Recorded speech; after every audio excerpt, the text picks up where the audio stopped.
Hello everyone, welcome to my YouTube channel Things About Punjab.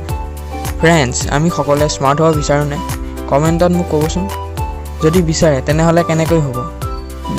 ইয়াৰ কেনেকুৱা tips আছে smart হোৱাৰ? আজি মই ভিডিওটোত সবিশেষ কম। আজি ভিডিওৰ টপিকটো এইটোৱেই, গতিকে ইয়াৰ সলিউশন আছে। বলক কি সলিউশন তাক জানো।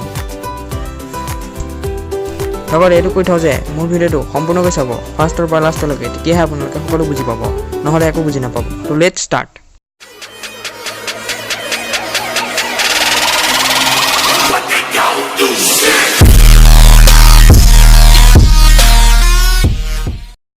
ফ্ৰেণ্ডছ, স্মাৰ্ট হ'বলৈ আমি ধ্যান দিব লাগিব স্মাৰ্ট যিটো ৱৰ্ড, সেই ৱৰ্ডটোতে তাৰ সকলো তাৎপৰ্য আৰু গুণ সোমাই আছে। স্মাৰ্টৰ first alphabet S, I mean stay confident, বা আৰু এটা মিনিং আছে স্পেচিফিক।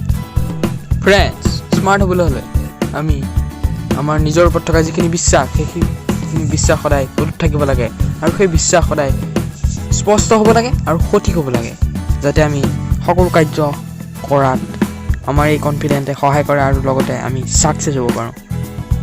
আৰু লগতে এটা কথা মনত ৰাখিব, স্মাৰ্ট হ'বলৈ হ'লে আমাৰ মনত স্মাৰ্ট ভাৱটো থাকিব লাগে, যাতে কোনো কাৰ্য কৰাৰ আগত সেই স্মাৰ্ট ভাৱে আমাক সহায় কৰে। স্মাৰ্ট ভাৱটো থাকিলেহে আমি কোনো কাৰ্যত ভালদৰে ছাকচেছ হ'ব পাৰিম। স্মাৰ্ট ৱৰ্ডৰ second alphabet M means make your knowledge enhanced. Smart হ'বলৈ হ'লে আপোনাৰ সকলো বিষয়ৰ ওপৰত কিঞ্চিত নলেজ থাকিব লাগিব। নলেজ অবিহনে আপুনি কেতিয়াও স্মাৰ্ট হ'ব নোৱাৰে। সেয়েহে প্ৰতিটো বিষয়ত নলেজ থাকিবৰ বাবে আপুনি বহুতো কষ্ট কৰিব লাগিব, বহুতো অধ্যয়ন কৰিব লাগিব। যদি কোনো ব্যক্তিয়ে কোনো ছাবজেক্ট পঢ়া নাই বা তাৰ ওপৰত ডিছকাছ কৰি আছে, তেনেহ'লে তাত আপুনি নিজৰ মতামত, যদি ছাবজেক্টটো জানে তেনে নিজৰ মতামত ব্যাখ্যা কৰিব পাৰে। তেতিয়া তাত আপোনাৰ নিজৰ স্মাৰ্টনেছ পৰিলক্ষিত হ'ব আৰু সকলোৱে আপোনাক স্মাৰ্ট বুলি ভাবিবলৈ ল'ব আৰু নিজেও স্মাৰ্ট বুলি নিজকে আপুনি ফিল কৰিব পাৰিব। থাৰ্ড এলফাবেট হৈছে এ। এই মানে হৈছে এট্ৰেক্টিভনেছ। মানুহক অতি সহজতে যিকোনো কথাত আকৰ্ষণ কৰিব পৰা ক্ষমতা সদায় স্মাৰ্টৰ থাকিব লাগে।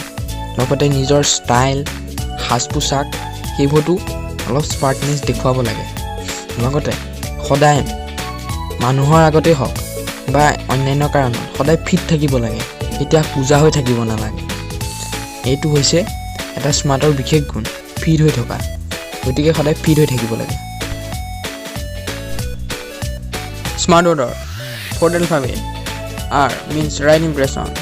আমি সদায় আনৰ আগত নিজৰ ইমপ্ৰেশ্যন বঢ়াবৰ বাবে নিজৰ লুকাই থকা প্ৰতিভাবোৰ সদায় প্ৰকট কৰিব লাগে আৰু সদায় হাঁহিমুখীভাৱে কথা পাতিব লাগে আৰু থাকিব লাগে, তেতিয়াহে আমাক সকলোৱে আদৰ কৰিব আৰু মৰম কৰিব।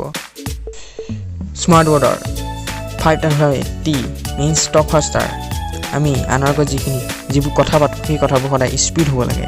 বিশেষকৈ ইংলিছত যিবোৰ আমি কথা পাতোঁ, সেইবোৰ কথা সদায় স্পীড হ'ব লাগে, তেতিয়াহে মানুহে আমাক স্মাৰ্ট বুলি ভাবিব। কিন্তু পঢ়া পাতিৰ ক্ষেত্ৰত আমি বেছি স্পীডত পঢ়িলেও আমাৰ মগজুৱে একো কেপচাৰ কৰিব নোৱাৰে, সদায় মিডিয়ামত পঢ়িব লাগে। সেয়েহে কোৱা হয় যে read and speak faster to be smart. সেইবাবে পঢ়া আৰু কোৱা দুইটা আমি স্পীড কৰিব লাগে, তেতিয়াহে মানুহে আমাক স্মাৰ্ট বুলি ক'ব আৰু আমিও ভালদৰে জ্ঞান আয়ত্ত কৰি স্মাৰ্ট হ'ব পাৰিম। তো ফ্ৰেণ্ডছ, আজি ভিডিঅ'টোত এইখিনিয়ে আছিলে।